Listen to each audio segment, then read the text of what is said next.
So there are four. This is how you should just read them. You see, the first one should be 1,000. The second one should be 100. The third one should be an a tenth. So let's say it was 184. So no, sorry, 84. So the fourth one should be a 4. So when you are reading them, you just go 1,984. So, unahin ko muna yung 4 digits, and then Yes. yung 3 digits, tapos 2 digits, and then yung last digit. Okay, gets. Yeah. 1,439. Yes. Mil.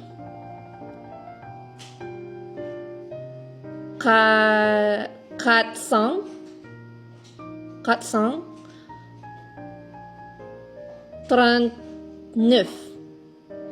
Simple. Marunong na ako magbilang. So here